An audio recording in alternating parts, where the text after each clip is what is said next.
a long time. Okay naman. Para sa mga distributor niya. Hindi, ano nang ginagawa mo ngayon? Napasin ko din. Kasi the last time nag-usap tayo, nag-workship ka eh. True yan. True yan. Yung enhancement siya at development talaga makikita niyo yung before. Pero nagamit naman ba yung workshop mo? Meron ka ng mga acting offer? Walking endorsers na. Yes. I'm glad to say na I am the first. So siya yung planong gumawa ng movie para sa'yo? Parang ganun. 2021. Aabangan po namin yung pasabog. Yes, abangan namin yung pasabog. Workshop.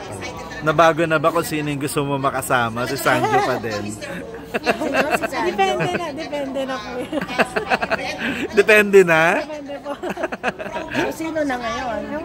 Wala naman pong particular.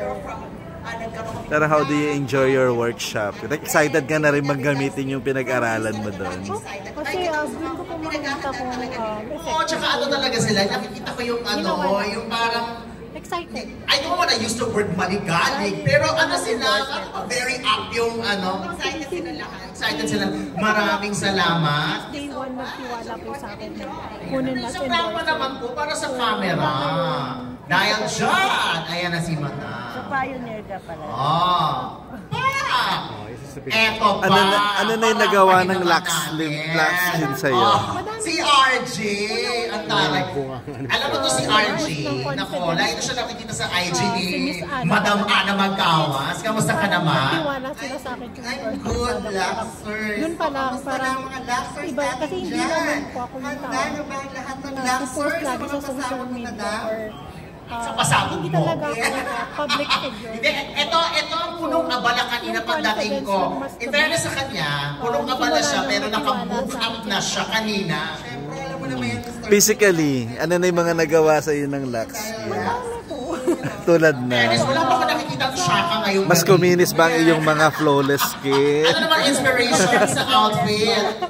Opo, yun naman po yung parang talagang goal ng product is hindi lang siya kuminis eh, parang mas may mga mata. Tama ba? Mata ba yan? Yes. Within sa sarili, sa loob. Ikaw naman, At natuloy ba yung... siyempre, I'm sure Kala ko magpe-pictorial ka for endorsement or parang sexy pictorial ba yan? Makakalimutan. Sa tagal mo sa February daw. Pero parang yung hindi mo Itong, talaga makakalimutan sa tagal mo matutuloy pa yan. So, liquor product or... hindi. Hindi ba? Nakakaya naman. Wala po. So sexy pictorial yun? Sexy pictorial. Wala pong sexy, po. Hindi sexy pictorial. Kala ko ready ka na sa Pero ganon. hindi ka pa ba ready sa gano'n? Hindi talaga po. Hindi na. Kaya naman, ako talaga nakita ko ganun po. mahal din siya ng mga distributors, lahat ng mga umattend dito. Kasi yung hindi pa tayo nag-start ng streaming, nakita ko talaga, chika-chika siya dun sa mga, very dark side. Kamusta na yung love life mo ngayon? Ang daming pasabog sa Instagram. Oo. Hindi mo maganda makikita naman. na ako ang CEO, ako ang presidente.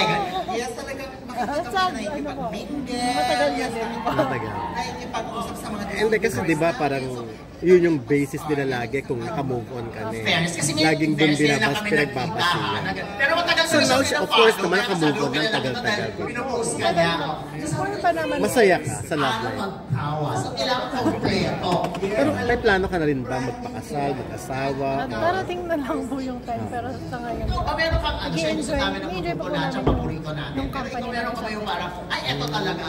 Hindi talaga. What have you learned dun sa past mo na ngayon, i-apply mo dito sa bago mong love life ngayon? Una-una is self-love pa din kahit may partner ka na. Hindi naman dapat mawala sa self-love. Pero all out ka pa rin ba? Nagtitiwala ka ba 100% pa rin? Or talaga? Parang hindi ba naging unfair dun sa bago mo ngayon na parang may ganong ano na parang hindi man ibibigay yung whole self because of what happened, may mga ganun ba? Wala naman. Napag-usapan First, give Miss Ana magkawas kung mag-live siya. Extreme close-up. Totoo Hindi yan. naman talaga parang kahit naman sino mapalalaki or babae.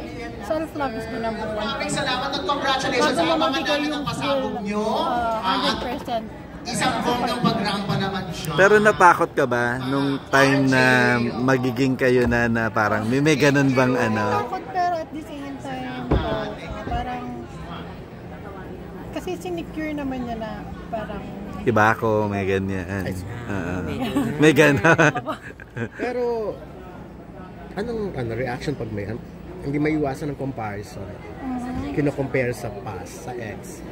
actually wala naman siyang Hindi siya ganun. Actually, hindi niya ako, kumbaga wala siyang idea kung ano yung past ko. Okay. Talaga? So yun yung okay. May ano ba, pwede bang pakikwento mo sa amin kung okay lang kung paano kayo nagkakilala, ganyan, di ba? Oo. Wala na siya, common friend. Pinakilala, parang. Ba't wala siya idea? Sobrang controversial yung... Hindi siya into sports na kumbaga work. Is, ano siya, businessman, ganyan, or... Nurse. Nurse. Nurse. Pinoy ba? Yes, Pinoy. Okay. I'm sure naman alam niya yun. Pag na-google kasi pangalan mo, definitely. Nung kinugel niya po, parang okay. Pero yung nakilala na Okay. wala siyang idea. Pero dito siya naka-base. Abroad, kaya Parang pala. So LDR kayo. Hindi ka ba nahihirapan sa LDR? Hindi po. Tinitake namin siya as challenge and kumbaga mas nakikilala namin yung isa't isa. Ugali ng isa't isa kasi yung pasensya, yung effort and time na binibigay namin sa isa't isa is nandun. Paano yun yung time? Paano? Time po is kumbaga Zoom, po Zoom or ano? video call po. Video call. And what? Modern naman yung technology na ito today. So, pero hindi naman siya mahirap talaga. Kung pareho kami willing mag-adjust sa time ng isa't isa. What something